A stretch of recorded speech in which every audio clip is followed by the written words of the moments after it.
Hi, thanks so much for joining me. Today I have a video of my favorite 10 literary fiction novels that I wanted to highlight in this video. So most of them are like contemporary fiction. Yeah, so let me get started. Okay, so I just wanted to show you guys, if you click on this video, probably everyone knows what literary fiction is, but if you don't, or if you want to know how I'm defining these books, I just want to quickly mention how I'm defining it because like there's a lot of definitions that I found online.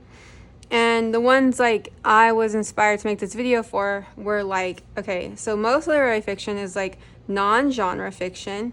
Not always though. I mean, because it can cross over, and I have a couple of those books that do kind of a little bit their genre. So I think you can have both, but generally it's not genre fiction. And I'm not a big genre fiction reader.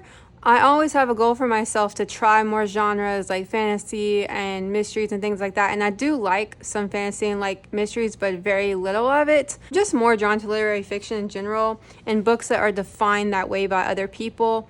And so also it's usually like character driven, sometimes, not always, but style over plot sometimes. More realistic, like stories about individual people, families versus like heavy plot, and like I said, more genre. Style, theme, and character over plot was the way I read a lot of people describe it, but not always. Book 1. This is Eleanor Oliphant is Completely Fine by Gail Honeyman.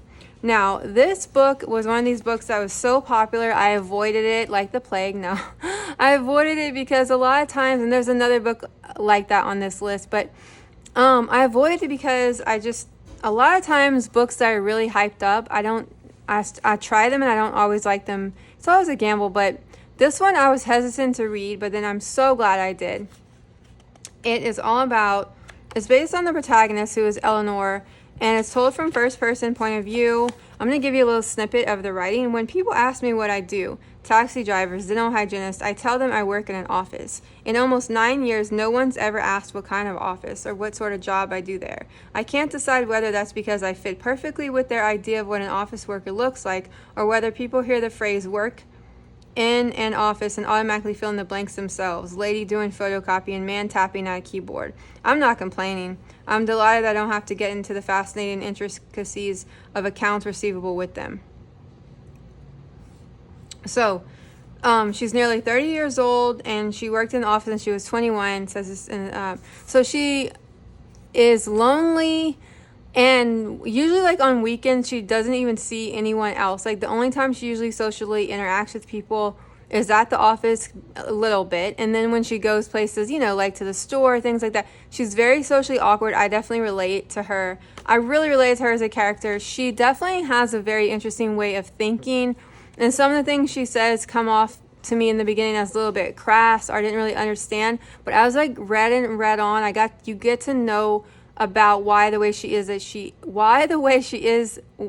who she is, and the way she has like this past that you learn about, and like it's so deep. It's such an interesting read, and I just love books like based on the lives of like, if you want to call it, like ordinary people. Like she's just like, she works in an office, she lives alone, she struggles with wanting to connect with others, and then she's very socially awkward, so she has trouble doing so. I bookmarked, it has like 3 different parts, which I also really love that, like the format of the book. This is the beginning, it's like good days, and it's like the most of the book, and then it's like bad days, and it's like a little bit, and then the end is like better days. So it shows like the struggles that people go through, and I really related to that. And also, like even in the beginning of the novel, it has this quote from The Lonely City: Adventures in the Art of Being Alone, which is another book, and it talks about loneliness. And it's also about like the idea of like, you can live in a city and you can be surrounded by people, but you can still be quite very lonely. And it's kind of like a product of our modern society also, in a way. And then you also, like I said, learn about her childhood, and like, it's just so good. I'm so glad I read it. And there's a lot of hope in it. There's a lot of warmth in it. There's a lot of like hope for like her, and like getting to know her as a character. I loved, like, ended up really loving her as a character. In the beginning I was a little bit like, I don't know, like kind of like I was having trouble connecting with her, but then it's like the more you read on, there was so many parts in it that were also like really funny. The writing's very, very good. I believe this is her first novel, and it says it's soon to be a motion picture, so I can't wait. And yeah, so really interesting, and this is one of my favorite literary fiction novels. Okay, so another one that was super popular, and I hesitated to read it, but boy, am I glad I did, is Where the Crawdads Sing by Delia Owens. Now, I've talked about this book a lot on my channel, but I had to mention it in this video because it's one of my absolute favorite literary fiction novels. And also, they have a crime in this book, but I think this book has so much more to do with the protagonist and coming of age story, and also like it kind of profiles where she lives with this, like the marsh, and it's so beautiful, and like the elements with the way she talks about nature and how much the protagonist, whose name is Kaya, enjoys like the area she lives in. So she lives in North Carolina, like the coast of North Carolina. Let me start real quick with show you a sample of her writing. 1952, Ma, the first chapter. The morning burned so August hot, the marsh's moist breath hung the oaks and pines with fog. The palmetto patches stood unusually quiet except for the low, slow flap of the heron's wings lifting from the lagoon. And then, Kaya, only 6 at the time, heard the screen door slap. Standing on the stool, she stopped scrubbing grits from the pot and lowered it into the basin of worn-out suds. No sounds now but her own breathing. Who had left the shack? Not Ma. She never let the door slam. But when Kaya ran to the porch, she saw her mother in a long brown skirt, kick pleats nipping at her ankles as she walked down the sandy lane in high heels. So, Kaya is the protagonist in in this book is very similar to Eleanor Oliphant. This is also very much a book about a woman and loneliness and her struggles in the world to make a life for herself, dealing with poverty and dealing with being treated poorly because she lives on the marsh and her family is very poor and people call her the Marsh Girl. I think the writing's beautiful. I believe that the author also, this is her first novel. She wrote other nonfiction books. And again, it's just so beautiful. I love all the descriptions of nature. I love the way Kaya grows as a character. And you get to experience life with her on the marsh. Like, it's so detailed. It's beautiful, beautiful writing. Very poetic. And it's one of my favorite novels. Very, very much literary fiction. Beautiful. Okay. Now, The Goldfinch by Donna Tartt. So, Donna Tartt is one of my favorite authors ever. I read all 3 of her books. I actually finished The Little Friend. I reread it this year. And I love all 3 of her books, but I just wanted to pick one book from each author. So all of Donna Tartt's books are literary fiction, and this is my very favorite out of her 3 books, The Goldfinch. So this book, I would say maybe all of these books have a similar theme where it deals with a central character dealing with like big feelings of like loneliness and like losing their sense of self with trauma and family and making a family for themselves and like just experiencing the world with so many obstacles in front of them. And so Donna Tartt, wow, like this book, I don't even know how to describe it in such a little period of time. If you haven't read it, go read it. Like, it's one of these books that I think is like some of these books, like I think a variety of people would like The Goldfinch because actually the protagonist is like a guy, unlike the other 2 who are women. The protagonist starts off, he's young, Theo, and then you literally grow up with him until like I don't know if he's like his early 20s-ish when the book ends. So it's literally it's like technically coming of age also, except the protagonist is a male named Theo. And so it's just, let me read a little bit of it, but basically it starts off where he lives in New York, and he survives an accident that kills his mother. Abandoned by his father, he's taken in by the family of a wealthy friend. So his mother, she says that right in the beginning. Donna Tartt always puts it all out there for you. his mother dies. It's not like a mystery. She tells you that in the book. Tells you that in the book jacket. So his mother is his closest thing that he has, like his closest person. Like he loves his mother. Oh my gosh, like, and he loses his mother. So you're dealing with the grief of that, and then having him navigate the world without her. It's just beautiful. It's so beautiful. And then it has this one actually has a lot of kind of plot elements in it, like heavier on, whereas the other two are a little bit more quiet. This one actually has like a little bit more going on with like the painting, which is like the title of the book, the painting that's based on the goldfinch, which is this. That is part of the center of the book. And so Donna Tartt's writing, a lot of people compare her to Dickens, and I see why. It's very dense, it's very detailed. It takes me, even though this book is pretty fat, like I'd say it's over 700 pages, it takes me a good long time to read every single one of her books. Like even longer than like average, I would say 700-page book, even though it's still a long book. Her books take me, I'd say double the time, because the writing is so detailed and rich, which is not bad. Like I don't mind taking the time with her books. Okay. She's so good at describing characters. Like her books feel like you're almost like watching a movie. So it's like, when I was still in Amsterdam, I dreamed about my mother for the first time in years. I'd been shut up in my hotel for more than a week, afraid to telephone anybody or go out. And my heart scrambled and floundered at even the most innocent noises. Elevator bell, rattle of the minibar cart, even church clocks tolling the hour. A dark edge to the clangor, an en route fairy tale sense of doom.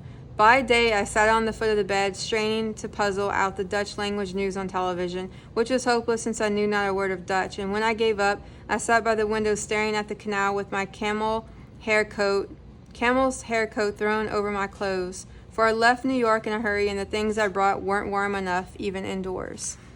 Wow. Like, she's just so... There's so many things in her books that I'm like, wow, like, take note of, highlight, bookmark. I don't, but like I want to. It's just, I love her writing, and I love all three of her books. And the way she dresses is so cool. She's like the literary fiction queen in my world. So moving on. So the next two books are those ones I was telling you guys about that are kind of mixing. Okay. This book, when I Googled it, it said fantasy, so don't come after me. No, but honestly, it felt to me personally as more literary fiction, even though it has fantasy elements. So yes, it is fantasy-ish. Like, it is fantasy, but to me, I'm including this video because I felt very connected to the character Piranesi. And this is by Susanna Clarke. And so it is fantasy. And this was like my first... Other than like say like very light fairy tale-ish fantasy, like The Wizard of Oz and Alice in Wonderland, which is more fairy tale-ish. I do like light elements of fantasy, but I'm not a big like fantasy reader. I've tried it, and I get very confused. I don't know, some of the world building and like all the names and different things. Like, I like to be grounded in reality, and this book definitely took me out of my element. I made a whole video on this book if you're interested. It's on my channel. I'll link it, but that book is a lot of rambling about me being like kind of left with a lot of uncertainty about this book. This is one of those books that is very hard to talk about without giving away like spoilers, but let me just show you a section. When the moon rose in the third northern hall, I went to the ninth festival. Entry for the first day of the 5th month in the year the albatross came to the southwestern hall. So this is like kind of like a journal entry that Piranesi does. When the moon rose in the third northern hall, I went to the ninth festival to witness the joining of the three tides. This is something that happens only once every 8 years. The ninth festival is remarkable for the 3 great staircases it contains. Its walls are lined with marble statues, hundreds and hundreds of them, tier upon tier, rising upon the distant heights. So Piranesi is in this world, and you are with him from the very beginning of the book to the end, and it just feels like just very character driven to me. It's very much, it's first person, and I love his writings on what he sees or perceives to see. around him and all the descriptions of this house that he's in that's like a never, like kind of like a labyrinth that he's in, and you don't really know. I don't want to give anything away because I honestly haven't figured it out. So like I don't think I'm giving anything away. Like he's in an infinite building.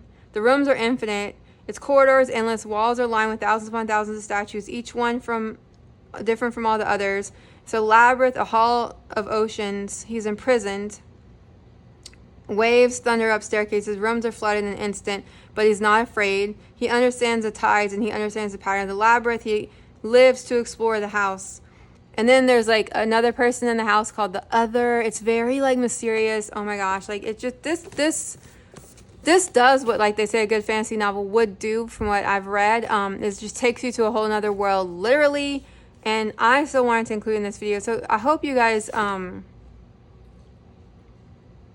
inspired by anything I said about it without being put off by the fact that, like I said, to me it's literary fiction-ish. But yeah, it's just beautiful. It's just beautiful. Check it out. Okay. So the next one, which is like, also I Googled all of these books to see if they're like literary fiction. And this one's like, comes up as like historical fiction. But again, it has like a lot of like literary fiction elements in my opinion. It's very character driven. It's very slow. It's called A Gentleman in Moscow by Amor Towles. Now, this book also, like Piranesi, took me out of my element of reading more about the quiet lives of women to reading about more like historical fiction elements in it with this man who is, we call him the Count, who, I mean, like, not we, like, his name is like Count Alexander Rostov.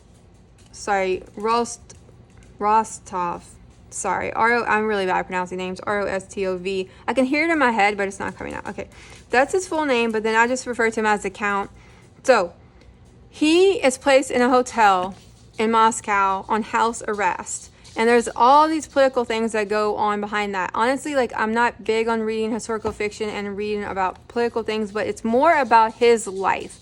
So I would say it is still kind of like the quiet life of a man and his trials and tribulations living in this hotel for many, many years. And you experience from the time he gets on house arrest into the hotel in Moscow to as the story goes on in Moscow. And so this writer is also very good at writing like details, and he obviously did a lot of research. I learned a lot about like the city, and it's very interesting, the history of stuff I didn't know. But like I said, it's more like a quiet book all about this man's life. And it's like it starts in 1922. It's like at 6:30 on the 21st of June 1922 when Count Alexander, I don't know, it's I-L-Y, I'm just going to skip his name, like I'm really bad pronouncing. When Count was escorted through the gates of the Kremlin onto Red Square, it was glorious and cool. Drawing his shoulders back without breaking stride, the Count inhaled the air like one fresh from a swim. The sky was a very blue that the cupolas of St. Basil's had been painted for. Their pinks, greens, and golds shimmered as if it were the sole purpose of a religion to cheer its divinity. Even the girls conversing before the windows of the State Department store seemed dressed to celebrate the last days of spring. "Hello, my good man," the Count called at the edge of the square. "I see the blackberries have come in early this year." Also, the Count is like very kind. That's like a theme I have with my characters, my favorite characters. I love characters who are like kind and warm and like treat everyone the same, whether they like are rich or poor. Very, very interesting read, and I put it in my literary fiction category. I'm not sure if it is, but to me it is. Okay. Now, continuing with my traditional literary fiction and the lives of women, quiet books are the lives of women. This is The Language of Flowers, and I'm going to probably say her name wrong, so I'm just going to show you guys. It's Vanessa, Diffenbaugh. So, this book is one of my favorite novels of all time.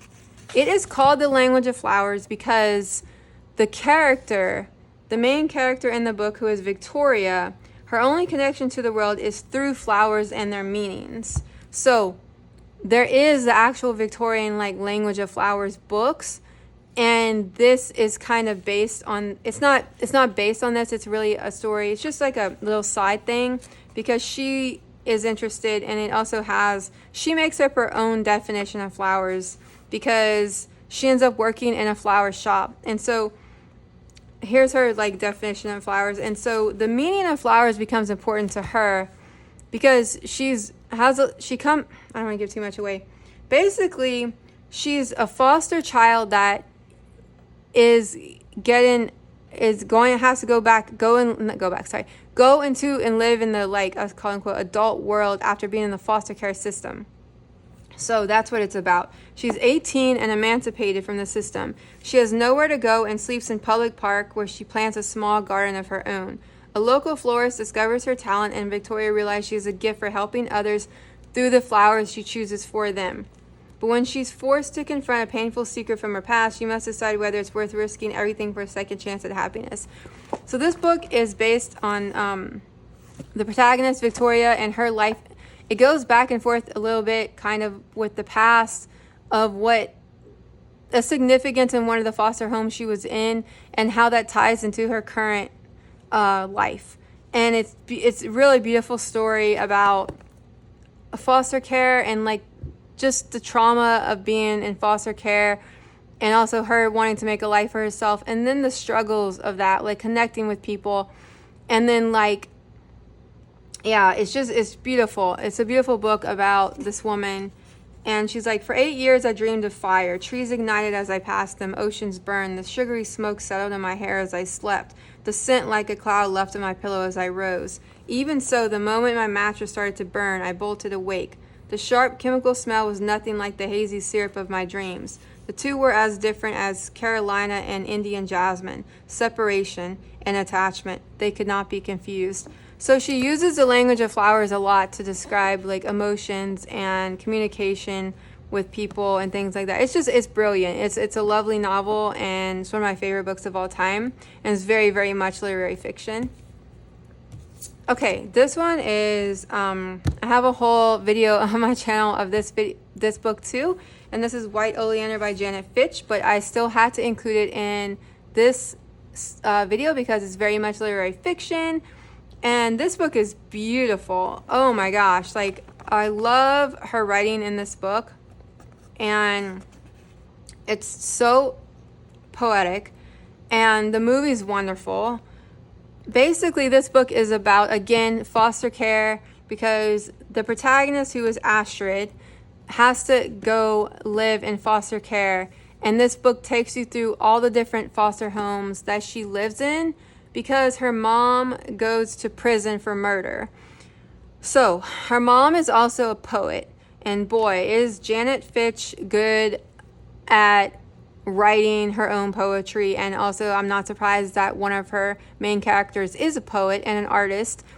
Astrid's also an artist, and every foster home that she goes into is so different than the others, and it shows you, like, even though it's fiction, it shows you very much how children are manipulated and adapt to the environment that they're in, and how very much every environment, every home that Astrid's in, she doesn't know who she is because she's just like still growing and still a child, and she adapts and almost like over adapts in like based on her history of trauma into that environment. And so it's so interesting, and the movie also piggybacks on that because you get to see it visually. It's such a good. So, the Santa Anas blew in hot from the desert, shriveling the last of the spring grass into whiskers of pale straw. Only the oleanders thrived, their delicate poisonous blooms, their dagger green leaves. We could not sleep in the hot, dry nights, my mother and I. I woke up at midnight to find her bed empty. I climbed to the roof and easily spotted her blonde hair like a white flame in the light of the 3/4 moon. Like, just that first opening is like, wow. It's just beautiful. One of my favorite books of all time, and yeah, just beautiful. Okay. Next, another book that I want to put in the category that I thought it could possibly be described as a genre, which is like a fairy tale magical kind of book, but yet I put it in my literary fiction category. The Snow Child. I'm bad at pronouncing. I'm not sure how to pronounce her until Eowyn is her first name, and then Ivey is her last name. Okay, this book is actually based. Well, the author's inspiration for this book was on a Russian fairy tale, I believe, with the similar name or the same name, The Snow Child. So, but it reads to me like it's very much about the life of a family and a husband and wife. It starts out, and then their encounter with this snow child. So it definitely has like fairy tale elements to it, and like kind of like, I don't know if you call it like magic elements, but I wouldn't categorize it as just one thing. So to me, it fits in the literary fiction category for my video. Anyway, it's very beautiful. Yeah, so it's like, it's based on a fairy tale, but again, it's very much based on this family who goes to live in Alaska in 1920 on a homestead. They are childless, and it says they're drifting apart. And then the wife is dealing with loneliness and despair, and the husband is struggling to like maintain that homestead in Alaska. They kind of wanted to get away from their home, and that's why they moved to Alaska, because they had like something that happened, which I don't want to give anything away. So they're just dealing with all these like real things that people deal with. And then they have a little girl who calls herself Fiona. Seems to be a child of the woods. She hunts with a red fox at her side and somehow survives alone in the Alaskan wilderness. So, yeah, it definitely has, like I said, like magical elements to it, but I still categorize it as like literary fiction. I'm not sure. This is like Alaska 1920. Mabel had known there would be silence. That was the point after all. No infants cooing or wailing. No neighborhood children playfully hollering down the lane. No pad of small feet on wooden stairs worn smooth by generations, or clackety-clack of toys along the kitchen floor. All the sounds of her failure and regret would be left behind, and in their place there would be silence. I think this author is very good at writing characters and writing like realistic scenes, and it's my first novel that I read by her. I like to read, I think she has another novel. Forgot the name of it, maybe it's new, but yeah, I really like it. Okay. So the next one is The Robber Bride by Margaret Atwood. So Margaret Atwood, I have so many Margaret Atwood books, and those also, a lot of them are like kind of dystopian or like science fiction-ish. This one is my favorite book by her so far that I read. I haven't read all of her work yet. The Robber Bride, it is so interesting. I'm going to read the description because it's been a while since I read it, but it stayed with me and I don't want to mess anything up. So, okay. Roz, Sheris, and Tony, war babies, all share a wound, and her name is Xenia. Xenia is beautiful and smart and hungry, by turns manipulative and vulnerable, needy and ruthless, the turbulent center of her own never-ending saga. Xenia entered their lives when they were in college in the 60s, and over 3 decades since, she damaged each of them badly, ensnaring their sympathy, betraying their trust, and treating their men as loot. Then Xenia died, or at any rate, the 3 women with much relief attended her funeral. But as the robber bride begins, she's suddenly alive again, sauntering into the restaurant where they are innocently eating lunch. So she says that this is a speech that Margaret Atwood did. This little thing came with the book. This is a speech that Margaret Atwood did at a address to the American Booksellers Association 1993. And she says, one of my favorite books as a child was Grimm's Fairy Tales. The one with the red hot shoes. My parents sent away for it by mail order without knowing how it was, and then worried that it would terrify my brother and myself. It didn't terrify us, but it did fascinate us. And it's from Grimm's that I derived the title of my forthcoming novel, The Robber Bride. In the original story, it's The Robber Bridegroom, a tale of a wicked maiden devouring monster. So why did I change it? Well, I was sitting around one day thinking to myself, where have all the Lady Macbeths gone? Gone to Ophelia's, everyone, leaving the devilish tour de force parts to be played by bass baritones. Or to put it another way, if all women are well behaved by nature, or we aren't allowed to say otherwise for fear of being accused of anti-femalism, then they are deprived of moral choice, and there isn't much left for them to do in books except run away a lot. Okay, So she was inspired by the Grimm's, which I haven't read, of The Robber Bride, and so she wanted to make a female character who is Xenia, who is a really like despicable character, and like it goes through the lives of these three women that Xenia impacts. And it's very interesting. It's very much about how women can be toxic to each other, and it's very much also about, I haven't really experienced this, but they experience strength in friendship. I personally have had very toxic female friendships. Yeah, it's just she's so good at writing characters, and you're just like in it from the beginning. And yeah, so Margaret Atwood, The Robber Bride, super, super interesting. Okay. Now, the last one is the oldest one that was written in the 70s, which I'm not sure if this is technically like considered a modern classic or contemporary. I'm not sure the years exactly, but I believe it's written in the 70s. This is The Bluest Eye by Toni Morrison. Yeah, published in 1970. So, wow. I'm actually, while I'm making this video, I'm actually finishing up Beloved. And, but The Bluest Eye, it is about 11-year-old Pecola Breedlove, a black girl in America whose love for its blonde, blue-eyed children can devastate all others, who prays for her eyes to turn blue so that she will be beautiful, so that people will look at her, the world will be different. This is the story of the nightmare at the heart of her yearning and the tragedy of its fulfillment. If there's anyone who can just, almost every sentence that Toni Morrison writes, it's just so interesting, and beautiful and poetic. And even if it's like raw and gritty, it feels good to read. There's just something about the way she writes. Like, she, to me, is one of the biggest definitions. Not that all writers aren't artists, but she takes writing to the highest art form, other than poets, like a lot of poets that just do poetry.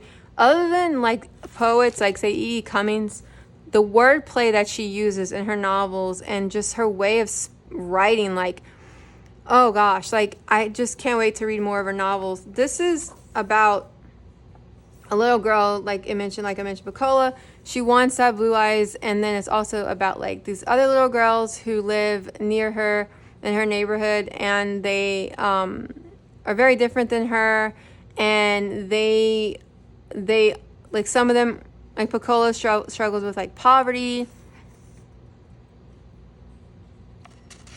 And in the beginning, like, she uses a lot of comparison to like the Dick and Jane books, which is like, like the false perfection of society with like the Dick and Jane books. Here is the house. It's green and white. It has a red door. It's very pretty. Here is the family. Mother, father, Dick, and Jane live in the green and white house. They are very happy. See Jane? She has a red dress. She wants to play. Who will play with Jane? And then she repeats it.